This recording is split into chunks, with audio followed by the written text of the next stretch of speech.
అదే RTV app వార్తల్ని క్షణాల్లో చదివే అవకాశం ఉంటుంది. ఒక న్యూస్ పేపర్, ఒక టెలివిజన్ ఛానల్ మీ చేతుల్లో ఎప్పుడూ ఉంటాయి.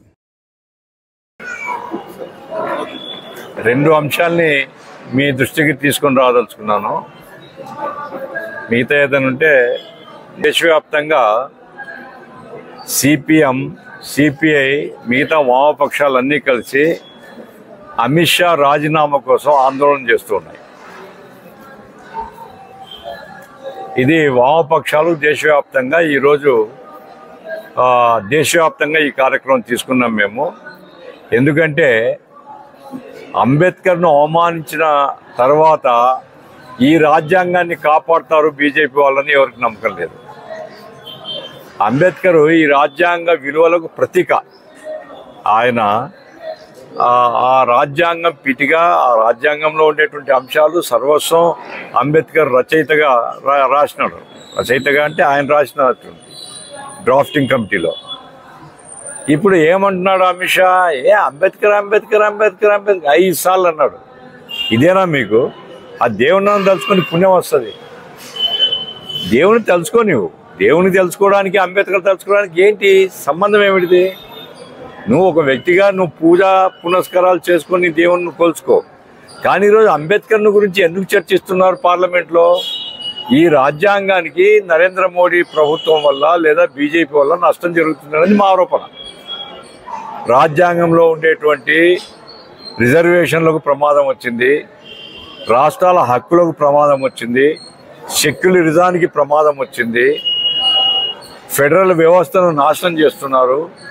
కాబట్టి రాజ్యాంగం యొక్క మౌలిక విలువల్ని బీజేపీ నాశనం చేస్తుంది అనేటువంటి విమర్శ మీదనే ప్రతిపక్షాలన్నీ ఆందోళన చేస్తే రాజ్యాంగం మీద చర్చ జరిగింది. అంటే అంబేద్కర్ మీద ఎంత చులకన భావం ఉంది అమిత్ షాకు అనేది అర్థమైంది. ఇది అమిత్ షా యొక్క ఒక్కని అభిప్రాయం కాదు. మనం ఇక్కడ గమనించాల్సింది ఏమిటంటే భారతీయ జనతా పార్టీ అంటే స్వతంత్రం వచ్చినప్పుడు ఈ పార్టీ లేదు. ఆ తర్వాత జనసంఘం ఏర్పడింది.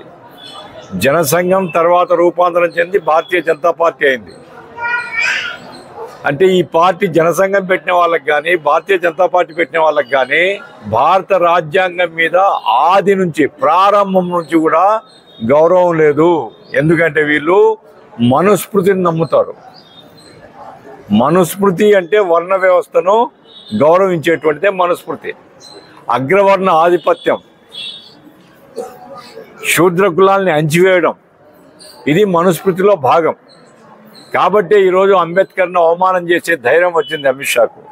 దీన్ని తీవ్రంగా ఖండిస్తున్నాం. అంబేద్కర్ను గౌరవించని వాడు, రాజ్యాంగాన్ని గౌరవించని వాడు ఈ దేశ హోంమంత్రిగా ఉండడానికి వీలు లేదని మా అభిప్రాయం వామపక్షాలుగా.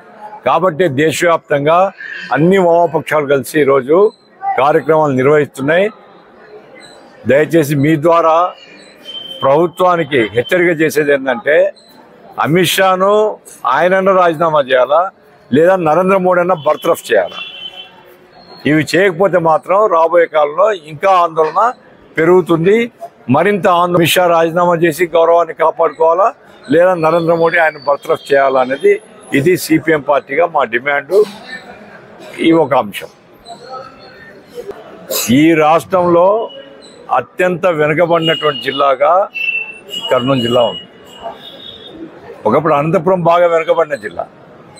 అనంతపురంలో కియా ఫ్యాక్టరీ లేకుంటే ఈ హంద్రీనివా వల్ల ఏది ప్రధానంగా హార్టికల్చర్ డెవలప్ అయింది. అక్కడ అంటే పండ్ల తోటల పెంపకం అది ఇది డెవలప్ అయింది.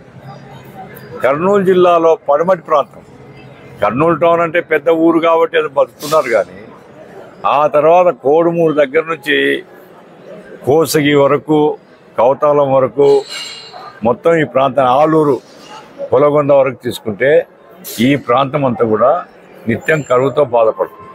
మనకంతా ఇంతో పంటలు పొలగొండలో కనపడతాయి, కౌతాలంలో కనపడతాయి. మిగతా ఏ ప్రాంతంలో పంటలు లేవు. లక్షల సంఖ్యలో వలసలు పోతున్నారు.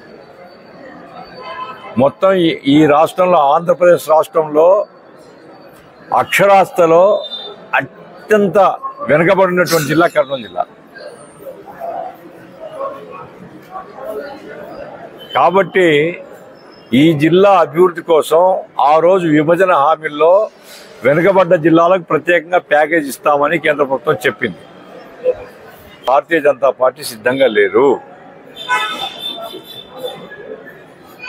కేంద్ర ప్రభుత్వము తన హామీలు అమలు చేయకపోతే అమలు చేయమని ఎవరు అడగాల?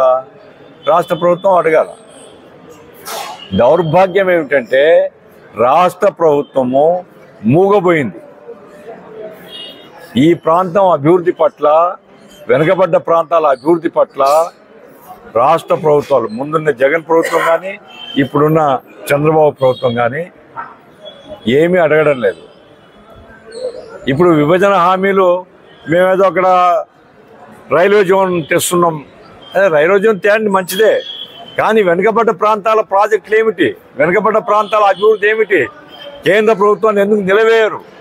కేంద్రము రాష్ట్రము కలిసి నిధులు కేటాయించకపోతే ఈ ప్రాంతం యొక్క అభివృద్ధి ఎడారిగా మారబోతుంది. సగం జనాభా, ఈ జిల్లాలో సగం జనాభా 6 నెలలు మాత్రమే కర్నూలు జిల్లా వాసులు. 6 నెలలు ఈ రాష్ట్రం వాసులే కాదు, వాళ్ళు బెంగళూరులో ఉంటారా, బొంబాయిలో ఉంటారా, తిరుపతికి పోతారా, లేకపోతే ఇంకా మద్రాసుకు పోతారా చెప్పలేము. అంటే 6 నెలలు మాత్రమే స్థానికులు, 6 నెలలు పరాయి వారు. మీరు ఎవరైనా అడగండి, రైలు ఎక్కిన వాళ్ళని ఎక్కడ పోతున్నావు అంటే బతకడానికి పోతున్నాం. 78 సంవత్సరాలు స్వాతంత్రం వచ్చి 78 సంవత్సరాల తర్వాత కూడా బతకడానికి ఊర్లు వదలాల్సినటువంటి దౌర్భాగ్యంలో ఈ జిల్లా ఉన్నప్పుడు వెనుకబడ్డ ప్రాంతాల ప్రణాళిక ఏమైంది? వెనుకబడ్డ ప్రాంతాల ప్రాజెక్టులు ఏమైనాయి? వెనుకబడ్డ ప్రాంతాల్లో పరిశ్రమలు ఏమైనాయి? వెనుకబడ్డ ప్రాంతాల్లో ఉపాధి ఏమైంది? మా జిల్లా మహాసభలో మరిన్ని వీడియోస్ కోసం ఛానల్ ని సబ్స్క్రైబ్ చేయండి. లేటెస్ట్ అప్డేట్స్ కోసం వాట్సాప్ ఛానల్ ని ఫాలో చేయండి. అండ్ లింక్ డిస్క్రిప్షన్ లో ఉంది.